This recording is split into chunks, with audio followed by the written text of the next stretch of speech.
Olá, bem-vindos a Hashtag.net, sua escola digital. Meu nome é Nauan e hoje iniciarei a série de vídeos do curso de Lógica de Programação. Na aula de hoje, falarei sobre os códigos básicos, abordando os seguintes assuntos: variáveis básicas, operadores aritméticos e código de exibição. Na aula de hoje, utilizarei a linguagem de programação Java. A primeira variável que veremos é a variável int, e ela serve para a inserção dos números inteiros, e aceita tanto os números positivos quanto os números negativos. Aqui temos alguns exemplos de números que esta variável aceita, e ela se inicia da seguinte forma: int, nome da variável, é igual a algum valor.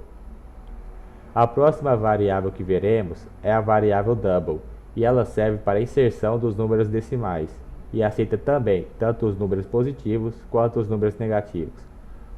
Também temos alguns exemplos de números que esta variável aceita, e ela se inicia da seguinte forma: double, nome da variável, é igual a algum valor. Caso você queira deixar para atribuir o valor da variável na hora da execução do código, você deve usar o scan. O scan precisa ser iniciado da seguinte forma: scanner, nome do scan, é igual a new scanner, abre parêntese, system.in, fecha parêntese, ponto e vírgula. Após iniciar o scan, utiliza-se a seguinte fórmula. No caso, estarei utilizando de exemplo a variável int, mas também serve para a variável double. Int, nome da variável, é igual a nome do scan, ponto, nextInt, abre parêntese, fecha parêntese, ponto e vírgula. O scan também deverá ser encerrado ao fim do programa desta maneira: nome do scan, ponto close, abre parêntese, fecha parêntese, ponto e vírgula. O tipo da variável deverá ser especificado no código, ou seja, no caso de int, utiliza-se o ponto nextInt e no caso de double, utiliza-se o ponto nextDouble. A parte do SC no código é referente ao nome que dei ao scanner, mas também poderá ser outro nome caso você escolha um nome diferente ao seu scan. Os operadores aritméticos são semelhantes ao que vemos na matemática, com diferenciação no símbolo da multiplicação, no símbolo da divisão e no resto da divisão.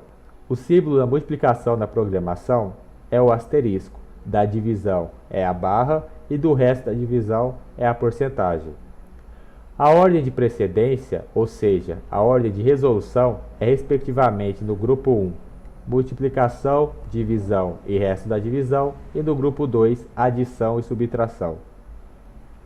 Deverá conter uma variável para receber o resultado da operação. Podem ser utilizados tanto para int quanto para double, e é possível mais de um operador por operação. O código utilizado para a exibição de conteúdo gerado pelo programa é o print, e ele possui algumas versões, como o printf e o println. Nessa aula, trataremos do println e do printf. O println é utilizado geralmente para números inteiros e frases em geral. Possui quebra de linha automática e é composto por frase mais variável mais frase, ou frase mais variável, ou somente a frase, ou somente a variável. Aqui temos um exemplo de exibição do println. Já o printf é utilizado geralmente por números decimais, não possui quebra de linha automática e por isso deve-se quebrar a linha manualmente.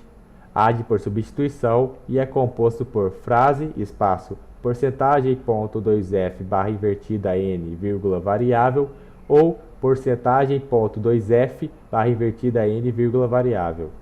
A barra invertida n é responsável pela quebra de linha, e o porcentagem, ponto 2f, é onde entrará a variável. O número do porcentagem, ponto 2f, pode ser qualquer um, porém utilizamos o 2 no exemplo. O resto deverá ser mantido. Aqui temos um exemplo de exibição do printf. Como podem ver na exibição, o número ficou 3,50 e não 3,5. Isso se deve ao fato de ter um 2 no porcentagem, ponto 2f, já que o número desse código representa o número de casas decimais após a vírgula. Caso você utilizasse o 3, ficaria 500. E essa foi a aula de lógica de programação de hoje. Deixarei o e-mail para contato. Nos vemos em uma próxima aula e bons estudos.